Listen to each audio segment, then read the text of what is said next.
하나님과 우리 사이에 어떤 문제가 생기면 언제나 우리 쪽에서 문제가 발생합니다. 그러면 왜 우리는 문제를 일으키면서 살아갈까요? 물론 작심하면서 악을 행하는 경우도 있습니다. 그런 경우를 제외하고 생각했으면 좋겠습니다. 나름대로 열심히 신앙생활을 잘 하려고 노력하는데, 말씀대로 살아가려고 하는데 왜 문제가 생기느냐라는 것이죠. 결론적으로 말하면 우리의 인내가 부족하기 때문입니다. 특히 오랫동안 기도를 하더라도 기도에 응답이 오지 않았을 때 우리 마음속에 의심이 싹트기도 합니다. 하나님과의 관계도 금이 가기 시작하는 것이죠. 그러면서 이런 생각이 듭니다. 하나님은 나를 사랑하시는가?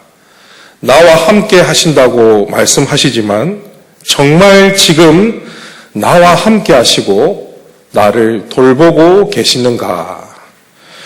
이 문제는 우리 시대의 나의 문제이기도 하지만 말라기 시대 때 이 이스라엘 백성들의 문제이기도 했습니다.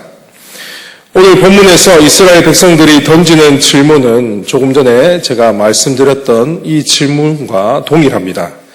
2절 말씀 방송실 좀 띄워주십시오. 2절 말씀을 보시면 내가 너희를 사랑하였노라 하나 너희는 이르기를 주께서 어떻게 우리를 사랑하셨나이까 하는도다. 이 말라기 시대나 지금 시대나 사람들은 늘 하나님께 질문을 던집니다. 하나님, 우리를 사랑하십니까? 전혀 느껴지지 않습니다. 정말 우리를 사랑하세요? 그러면 증거를 대 보십시오. 우리가 말라기 시대 때 상황을 이해하려면 이 말라기서 앞에 있는 성경의 이야기를 알고 있어야 합니다. 내려주셔도 됩니다. 말라기 앞에 있는 책이 무슨 책이 있습니까? 학개와 무슨 책이 있죠? 스가랴서가 있습니다. 이 학개와 스가랴서는 이스라엘이 바벨론 포로로부터 귀환하여 쓰여진 성경입니다. 이때가 BC 520년경이라고 말하는데 이 포로에서 돌아온 사람들이 성전을 건축하던 중에 예언된 성경이 바로 학개와 스가랴서입니다. 그리고 오늘 우리가 읽었던 이 말라기서는 그보다도 더 뒷시대의 이야기를 배경으로 하고 있습니다. 대부분의 학자들은 이 말라기서를 BC 400년경으로 보고 있습니다. 말라기는 학개 시대 때 성전이 완공되고 난 후에 대략 100년이 지난 시대로 보고 있는 것이죠. 그러면 왜 이 말라기 시대 때 사람들은 하나님을 향해서 원망 섞인 말을 했을까요? 이 그들의 말을 곰곰이 묵상해 보면 믿음이 없어서 한 말은 아닌 것 같습니다. 믿음 없는 불신앙이라기보다는 여기에는 원망이 섞여 있는 말처럼 보입니다. 그 하나님을 향한 실망이 묻어 나오는 것처럼 보여지는 것이죠. 이 자신들이 생각했을 때에 그럴 만한 이유가 있었기 때문에 그렇게 말하는 겁니다. 이 그럴 만한 이유는 말라기 시대뿐만 아니라 앞에 있는 학개 스가랴와 같은 그 시대와 동일하다는 것이죠. 이 학개 시대 때 사람들도 하나님에 대한 실망이 매우 컸습니다. 그들은 어떤 마음으로 포로 귀환을 했을까요? 70년이라는 긴 세월을 포로로 잡혀 있는 가운데 자신들이 어떤 마음으로 본국으로 귀국했을까요? 그들은 장밋빛 꿈을 품고 있었습니다. 우리가 포로에서 돌아오기만 하면 하나님께서 우리에게 큰 은혜와 복을 주실 것이다. 그들은 정말 큰 희망을 품고 포로 귀환을 했던 것이죠. 그런데 여러분 어떻습니까? 정작 귀환해서 보니 그들의 삶이 풍요롭고 복되고 행복한 날들을 보냈습니까? 그렇지 않습니다. 힘든 날이 계속되었습니다. 아무것도 없는 곳에서 이제 새롭게 시작해야 되는데 그들의 삶이 매우 힘들었다는 것이죠. 그 힘든 와중에도 성전을 건축했습니다. 정말 힘을 다해서 성전을 짓기 시작했는데 이것도 매우 힘들고 어려웠습니다. 왜 그렇습니까? 그 지역에 살고 있던 사람들이 방해했기 때문입니다. 말 그대로 엎친 데 덮친 격이었습니다. 이 상황이 이렇다 보니까 사람들은 처음 마음을 잊어버렸습니다. 하나님과 성전을 향한 그 열망이 매우 컸는데, 그런데 어느덧 시들해버리고 먹고 사는 일에 집중하게 되었던 것이죠. 그렇게 살아가고 있었습니다. 이런 상황에서 하나님은 학개와 스가랴 선지자를 통해서 다시 이스라엘 백성들을 독려하시고 성전을 재건하게 하십니다. 이스라엘은 하나님의 말씀으로 위로받고 다시 성전을 짓고 완공했습니다. 그리고 하나님은 학개의 선지자를 통해서 그들을 위로하시고 희망의 말씀을 선포하셨습니다. 방송실 띄워주십시오. 학개 2장 9절 말씀에 이 성전의 나중의 영광이 이전 영광보다 크리라. 그러니까 그들이 지었던 그 성전의 영광이 이전의 솔로몬의 성전 영광보다 크게 될 것을 말씀하십니다. 내려도 좋습니다. 이스라엘 백성들은 이 성전 건축이 완공되기만 하면 하나님께서 자신들에게 큰 복을 주실 것이다, 이렇게 생각을 했습니다. 정말 복된 날이 그들 앞에 있는 것처럼 느꼈던 것이죠. 그런데 현실은 어떻습니까? 그렇지가 않았다는 것이죠. 그들의 삶은 여전히 팍팍하고 거대 제국의 지배를 받고 있었다는 사실은 변하지 않았습니다. 그 한 주석가의 표현을 빌려 말해보면 이렇습니다. PPT 띄워주십시오. 귀양민들은 성공적인 농업사회를 이룩하지 못했으며 지속되는 가뭄, 병충해 등의 큰 피해를 입어서 경제 여건은 날이 갈수록 악화되고 있었다. 가난은 귀양민들 중 소수를 제외한 거의 모든 사람을 강타했다. 성전을 건축하고 나서 자신들에게 놀라운 복이 주어질 것처럼 생각을 했지만 현실은 전혀 그렇지 않았다는 것이죠. 삶이 힘들고 어려웠습니다. 너무 힘들었습니다. 이 학개 시대 때는 이스라엘 백성들이 포로 귀환만 하면이라는 장밋빛 꿈이 좌절된 시대입니다. 말라기 시대는 어떤 꿈이 좌절되었습니까? 성전 건축만 하기만 하면이라는 그들의 꿈이 좌절되었습니다. 이 두 번 큰 실망을 하게 된 것이죠. 하나님 앞에 두 번 큰 실망을 했습니다. 그러면서 하나님에 대한 마음은 어떻겠습니까? 조금씩 멀어지기 시작했습니다. 오늘 말라기서 1장의 배경이 여기에 있는 것이죠. 하나님, 우리를 사랑하십니까? 전혀 느껴지지 않습니다. 하나님 정말 사랑하세요? 그렇다면 증거를 보여주십시오. 여러분, 이들의 상황이 이해되고 공감되십니까? 만약 내가 이런 상황이라면 하나님 앞에 실망하지 않을 수 있는 자신감이 있으십니까? 그러면 여러분, 문제의 원인은 어디에 있을까요?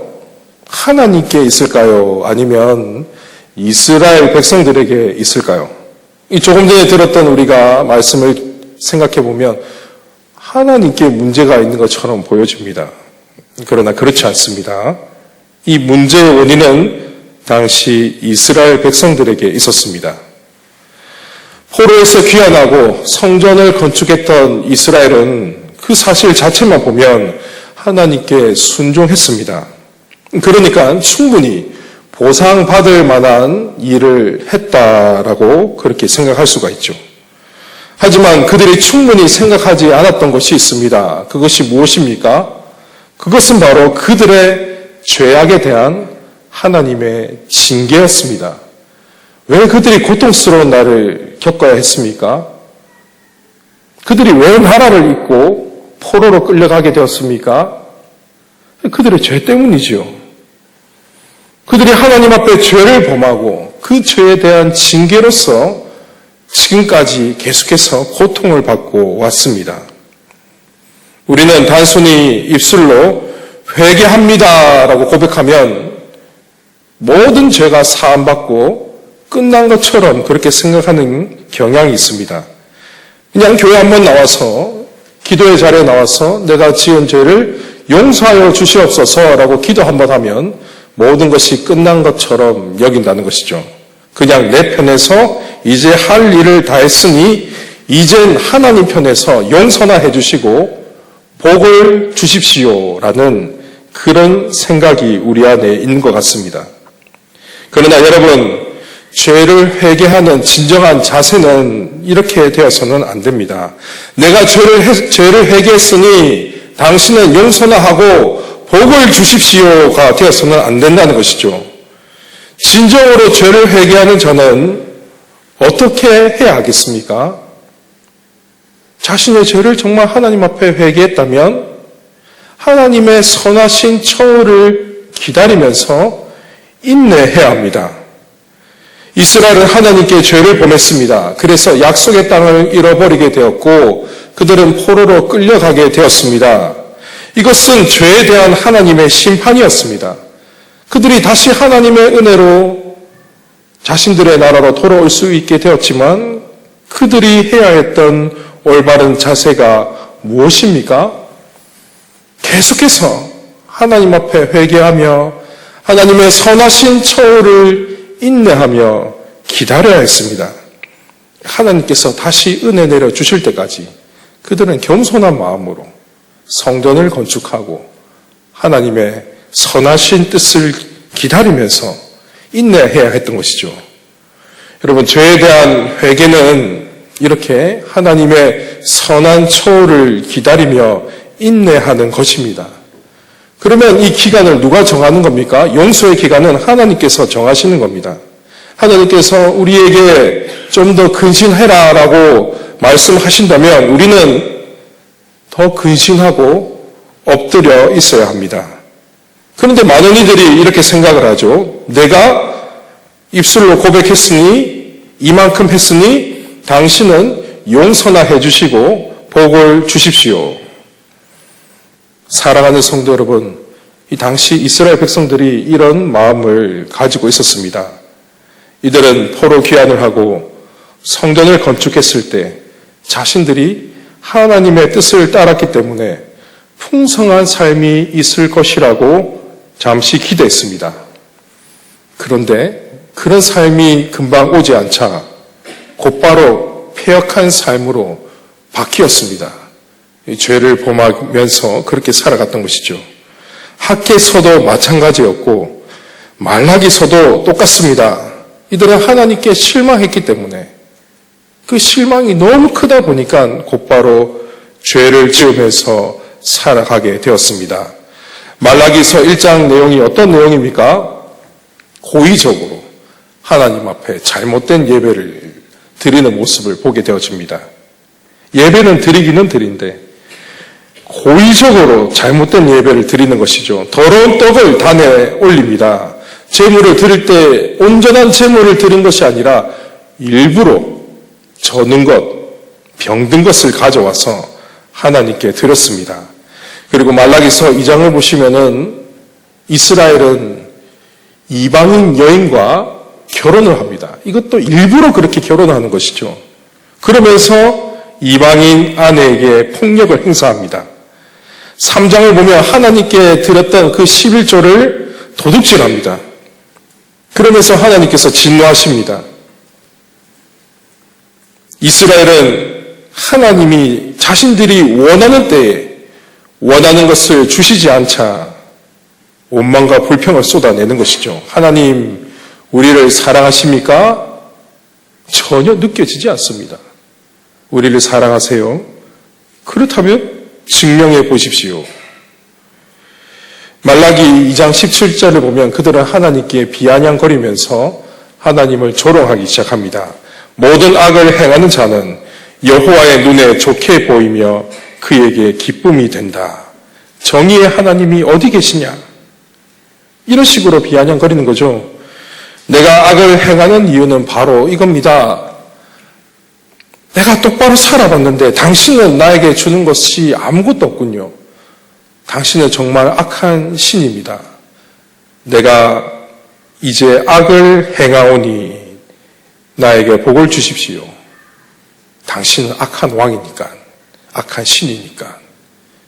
여러분, 이런 마음으로 그들은 하나님 앞에 죄를 범했습니다. 사랑하는 성도 여러분, 우리도 이런 식으로 하나님 앞에 원망과 불평을 쏟아낸 적은 없으십니까? 하나님께서 징계하실 때에 그 징계에 대한 우리의 태도는 어떠해야 되겠습니까? 정말 입술로 우리의 죄를 고백하면 그 뒤에 행위가 따라야죠. 여러분, 회개 기도는 일종의 결단과 같습니다. 내가 이제 하나님 말씀대로 다시 살아가겠다는 그 결단이 회개 기도입니다. 그럼 결단을 했다면 그 뒤에 무엇이 있어야 되겠습니까? 회개에 합당한 열매가 맺어져야 되는 것이죠. 예배당에 나가서부터 내 모습이 달라야 됩니다. 죄와 싸워야 됩니다. 죄와 투쟁해야 됩니다. 그러면서 끝까지 하나님의 선한 처우를 기대하며 인내하며 기다려야 하는 것입니다. 그런데 요즘 우리의 모습을 보면 어떻습니까? 한번 예배당에 나와서 기도회 때 기도하면 내 죄가 다 용서받는 것처럼 생각하고 삶은 전혀 변화되지 않고 이전과 똑같은 삶을 살아가다가 또 주일이 되면 어떻습니까? 또다시 예배당에 나와서 내 죄를 용서하여 주십시오. 회개 기도하고 또 일상으로 돌아가면 전혀 바뀜이 없는, 변화가 없는 그런 삶을 살아가고 있지는 않습니까? 여러분, 회개할 때는 정말 우리가 그 합당한 열매를 맺으면서 살아가야 합니다. 그리고 회개에 대한 그 용서의 처우는 우리에게 있는 것이 아니라 하나님께 달려있음을 잊지 말고 기억해야 합니다. 우리 편에서는 늘 항상 하나님의 처우를 기다리면서 인내하면서 살아갈 수 있어야 합니다. 오늘 본문을 보시면은 이 이스라엘은 그 하나님의 선하신 처우에 대한 인내를 하지 못했습니다. 실패했습니다.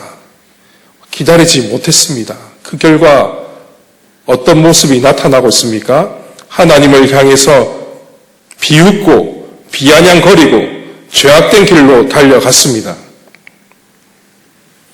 내 기대에 당장 충족되지 않더라도 우리가 해야 할 그 태도와 자세가 무엇이겠습니까?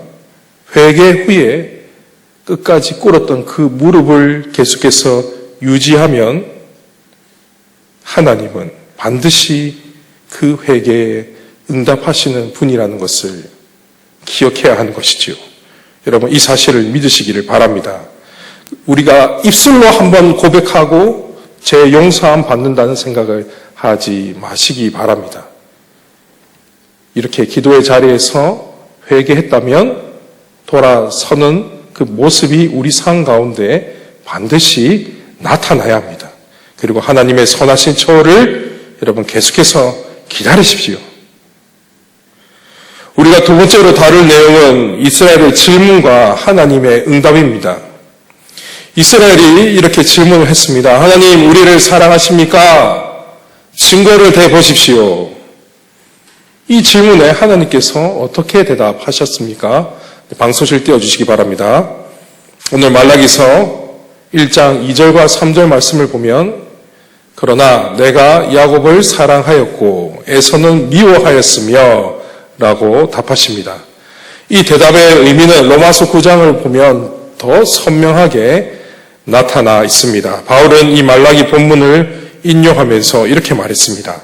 로마서 9장 11절 말씀에 택하심을 따라 되는 하나님의 뜻이 행위로 말미암지 않고 오직 부르시는 이로 말미암아 서게 하려 하사 기록된 바 내가 야곱은 사랑하고 에서는 미워하였다 하신과 같으니라. 그러니까 하나님께서 야곱과 에서를 비교하신 이유가 이 로마서 9장에 나와 있죠. 11절 말씀에 그 이유가 무엇입니까?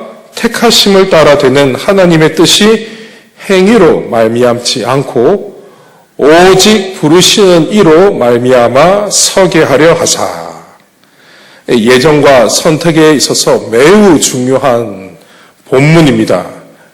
하나님은 에서와 야곱이 태어나기도 전에 에서를 택하신 것이 아니라 야곱을 택하시기로 결정하셨습니다. 그렇게 결정하신 이유가 무엇입니까? 하나님의 선택이란 우리의 어떠함에 의해서 이루어지는 것이 아니라 전적인 하나님의 주권에 의해 이루어진다라는 것을 알려주기 위함입니다.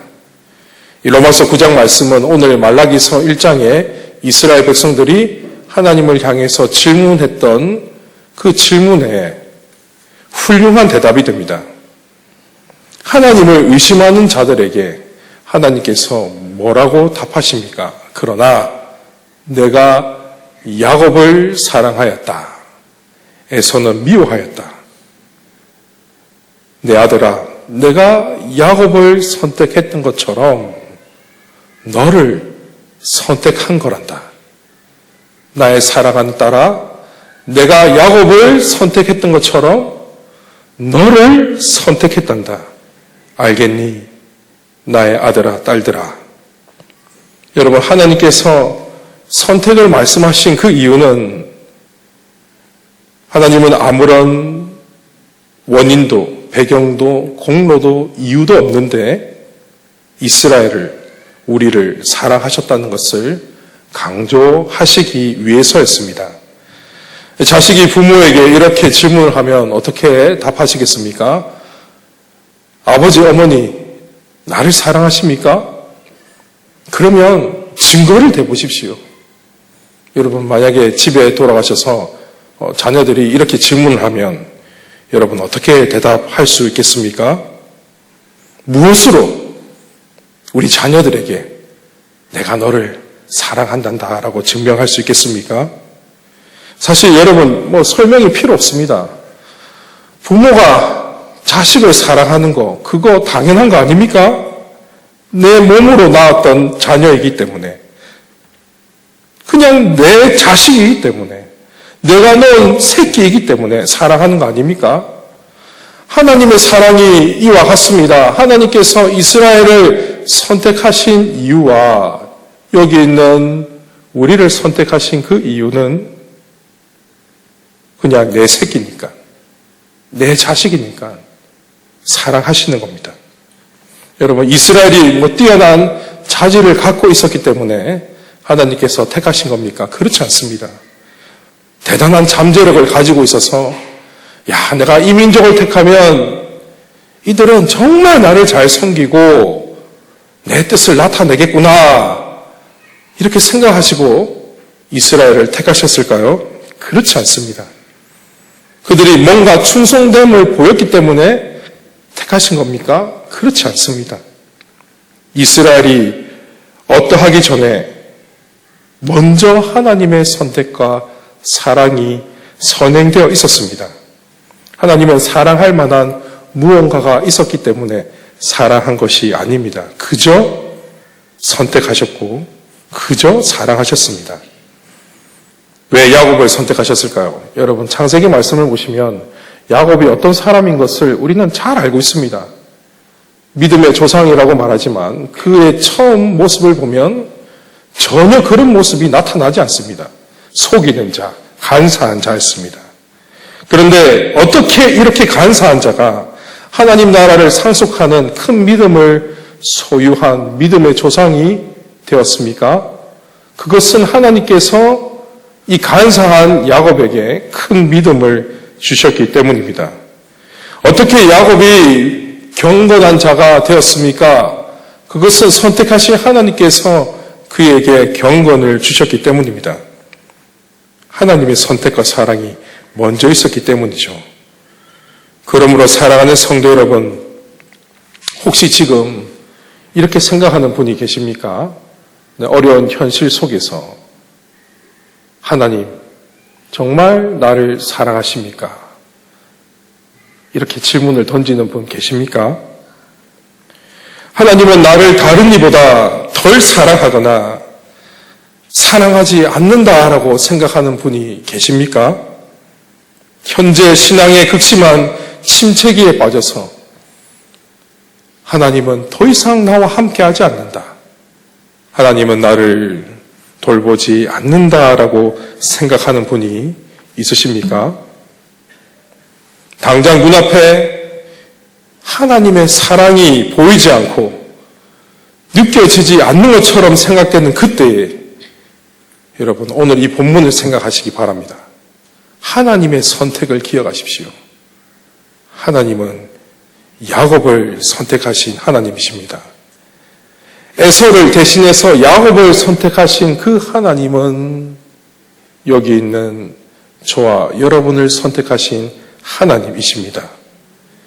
우리가 밟고 있는 이 땅이 만들어지기도 전에, 우리가 보는 하늘이 보여지기도 전에, 온 우주가 만들어지기도 전에 이미 우리의 존재를 알고 계시고 우리를 선택하신 그 하나님이심을 여러분 잊지 말고 기억하십시오.